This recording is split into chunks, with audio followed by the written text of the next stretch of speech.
नमस्कार दोस्तों, मैं शेखर कुमार स्वागत करता हूं अपने YouTube channel technical coaching classes Harda में। 2026 की जो टीओ की वैकेंसी आई है, इसमें इलेक्ट्रीशियन ट्रेड वालों के लिए बहुत ज़्यादा अपॉर्चुनिटी है। इसमें 31 जनवरी 2026 तक इसके फॉर्म भरा रहे हैं और संशोधन के लिए फरवरी में आपको 3 से 5 दिन का समय भी मिल रहा है। और इसके आने वाली 27 फरवरी से ही लगभग संभावित डेट है कि एग्ज़ाम आपके स्टार्ट हो जाएंगे। तो चलिए स्टार्ट करते हैं। स्टार्ट करने से पहले मैं आपसे रिक्वेस्ट करता हूं कि यदि आप लोग मेरे चैनल पर नए हैं तो कृपया चैनल को सब्सक्राइब कर लीजिए, वीडियो को लाइक कीजिए और शेयर कीजिए और बेल आइकन को दबा दीजिए ताकि नए नए नोटिफिकेशन आपके सामने आते रहे। तो चलिए स्टार्ट करते हैं। सबसे पहला हमारा क्वेश्चन है कि चित्र में दर्शाए गए सुरक्षा चिन्ह का क्या नाम है। चित्र में दर्शाए गए सुरक्षा चिन्ह का क्या नाम है। तो दोस्तों, ये जो सुरक्षा चिन्ह है ये आपका जो है सूचनात्मक चिन्ह है। सूचनात्मक चिन्ह जो है ये आपका है। अगला क्वेश्चन है आपके पास में कि आग बुझाने में स्मूथरिंग क्या होती है। जो अलग अलग प्रकार की जो आग लगती है, तो आग बुझाने के लिए हम लोग क्या करेंगे, उसमें स्मूथरिंग क्या होती है, क्या कारण है, क्या ऐसा कर सकते हैं जिससे हम जो है आग को कंट्रोल कर सकते हैं। तो यदि हम आग को यदि बुझाना है हमें, तो इससे यदि हम ऑक्सीजन की आपूर्ति को यदि अलग कर देते हैं, ऑक्सीजन की आपूर्ति को यदि अलग कर देते हैं, तो हमारी आग जो है ऑटोमेटिकली जो है बुझ जाएगी। अगला क्वेश्चन है जो 5S संकल्पना है आपकी। 5S संकल्पना में निम्न में से कौन सा चरण स्टैंडर्डाइजेशन को इंगित करता है। स्टैंडर्डाइजेशन जो है उसको जो इंगित करता है, ऐसा कौन सा चरण है। तो इसमें दोस्तों स्टेप 4 जो है आपका, ये इसको इंगित करता है। ये मोस्ट इंपोर्टेंट क्वेश्चन है, इसलिए वीडियो को लास्ट तक देखिए और सभी क्वेश्चन जो है आपके इंपॉर्टेंट क्वेश्चन है इसमें जो मैं बता रहा हूँ आपको।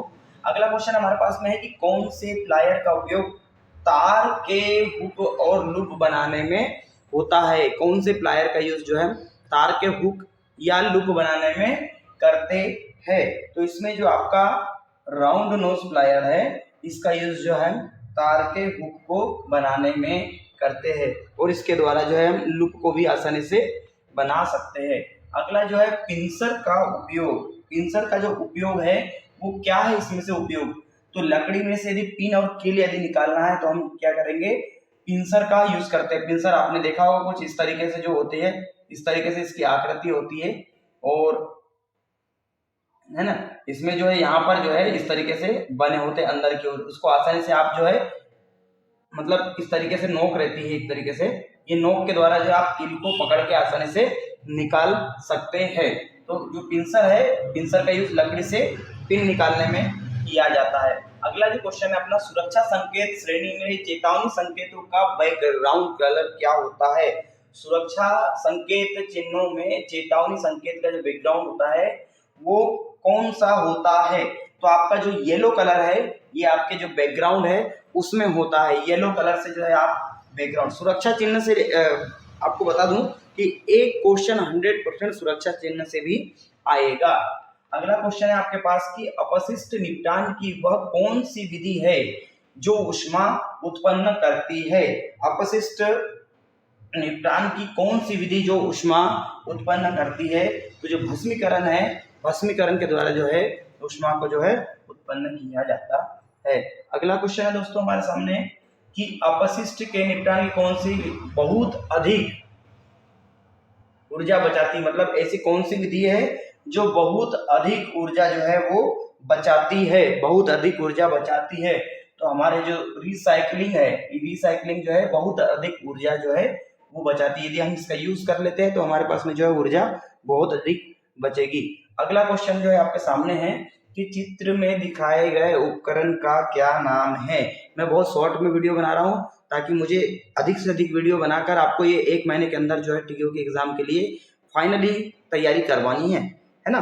तो आगे क्वेश्चन बढ़ते हैं अपन। जो चित्र में दिखाया गया उपकरण जो है, यह उपकरण काहे का उपकरण है। तो क्या कौन सा उपकरण है ये है diagonal cutting plier. Diagonal cutting plier जो है आपका, इसका सॉरी ये निमी ने जो की, हाँ सही है, डायगोनल जो है इसका राइट आंसर है। अगला जो है आपके पास में वो है कि चित्र में दिखाई गई फाइल, चित्र में दिखाई गई जो फाइल है वो कौन से प्रकार की है।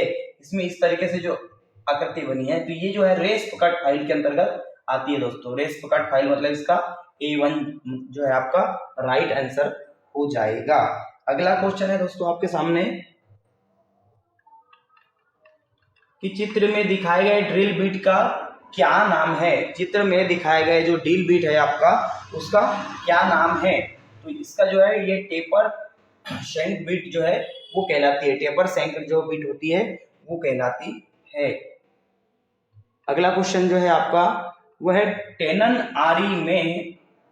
आरी के कुंद दांतों को तेज करने के लिए किस फाइल का हम यूज करेंगे। तो जो ट्रायंगुलर फाइल होती है जिसमें इस तरीके से आपके दांते बने होते हैं, ट्रायंगुलर फाइल, इसका हम बहुतायत में यूज करते हैं। अगला क्वेश्चन है आपके पास में कि चित्र में दिखाया गया एक्स चिन्हित भाग का क्या नाम है। चित्र में जो एक्स चिन्हित भाग जो दिखाया गया है इसका क्या नाम है। तो ये जो होता है हिल होता है। ये जो है आपका ये क्या है, हिल होता है। तो हिल जो है ये राइट आंसर हो जाएगा दोस्तों। अगला क्वेश्चन आपके सामने है क्लाई हैमर कहलाता है।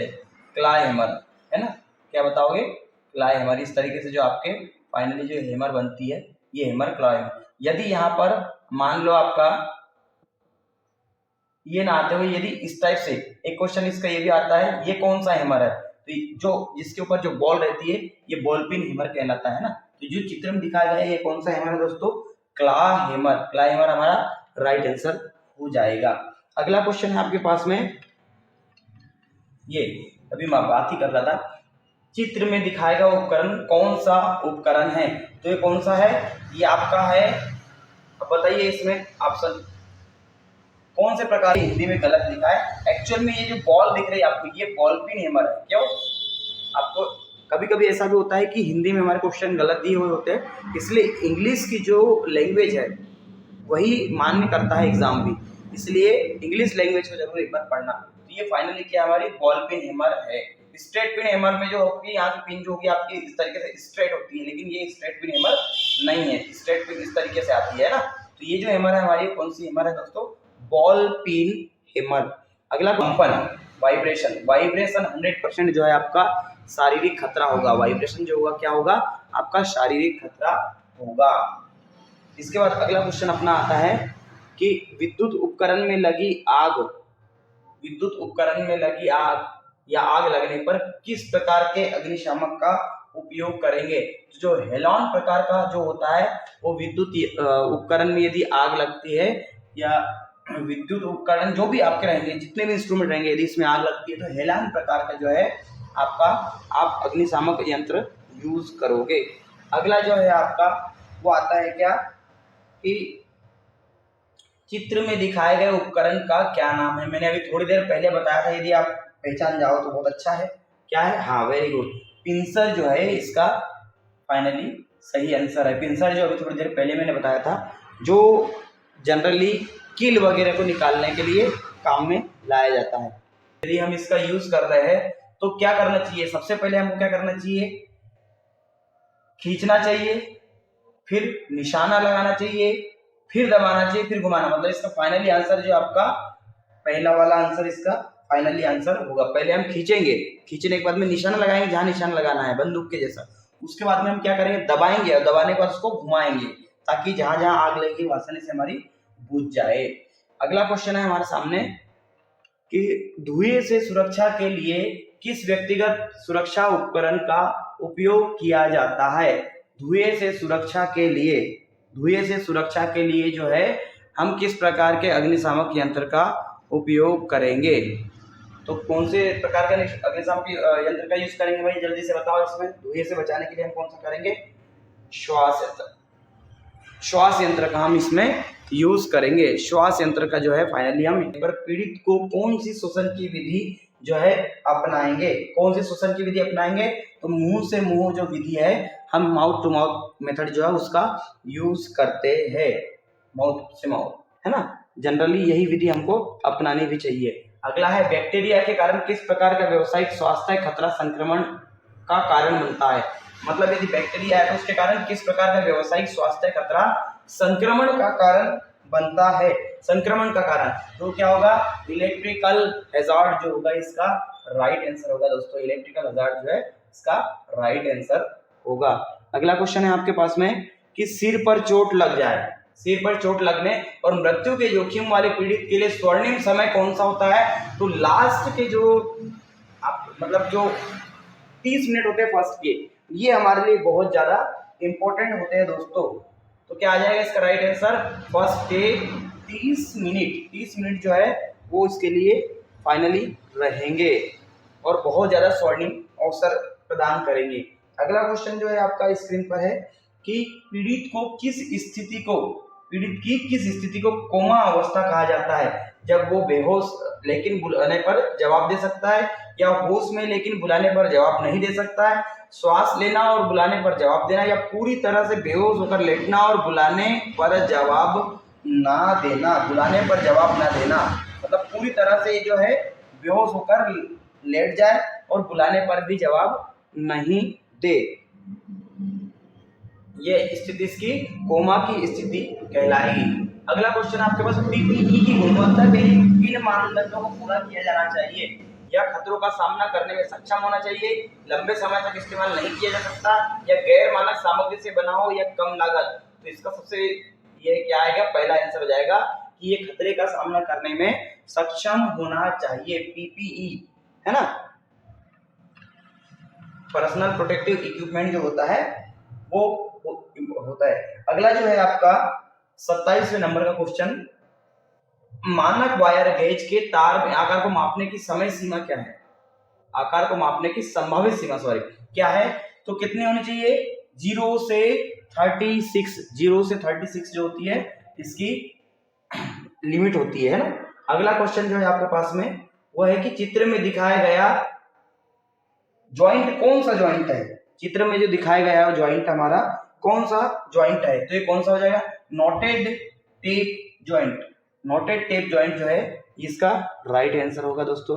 अगला क्वेश्चन है हमारे पास में कि XLPE केबल का पूर्ण रूप क्या है? XLPE cross link pin, cross link polyethylene, या क्रॉस लिंक फेज अर्थिंग, या cross link polyethylene, cross link length paper and ebonite. क्या होगा भाई? जल्दी से बताओ इसका आंसर सभी लोग। हाँ, क्रॉस लिंक पॉलीएथिलीन इसका राइट आंसर हो जाएगा। क्रॉस लिंक पॉलीएथिलीन इसका राइट आंसर आएगा। अगला क्वेश्चन है आपके पास में कि तांबे के परमाणु के संयोजकता कोश में कितने इलेक्ट्रॉन? ये क्वेश्चन बहुत बार रिपीट हुआ। तांबे की जो संयोजकता होती है कितनी होती है? लास्ट इसमें होते हैं 29। अब यदि 29 के हिसाब से देखें तो आप जानते हो कि पहला जो ब्लॉक है उसमें 2 होना चाहिए, दूसरे में कितने होते हैं? 8, तीसरे में कितने होते हैं? 18, अब चौथे में तो देख लो 8 और 2 10, 10 10 20 और 8 28, बचा कितना? 1। तो राइट आंसर इसका क्या हो जाएगा? 1 जो है इसका राइट आंसर होगा दोस्तों तांबे के लिए, है ना, 1 इसका राइट आंसर होगा। अगला जो है आपके पास में वो है कि नियॉन लैंप में विद्युत धारा का कौन सा प्रभाव होता है? तो नियॉन लैंप में जो नियॉन क्या है? गैस है, तो इसमें क्या होगा? गैस आयनीकरण इफेक्ट होगा। गैस आयनीकरण इफेक्ट इसका राइट आंसर हो जाएगा। अगला क्वेश्चन है हमारे पास में कि इंसुलेशन प्रतिरोध की इकाई क्या होती है? इंसुलेशन प्रतिरोध की इकाई क्या होती है? तो मेगा ओम जो है इसकी इकाई होती है। यदि प्रतिरोध की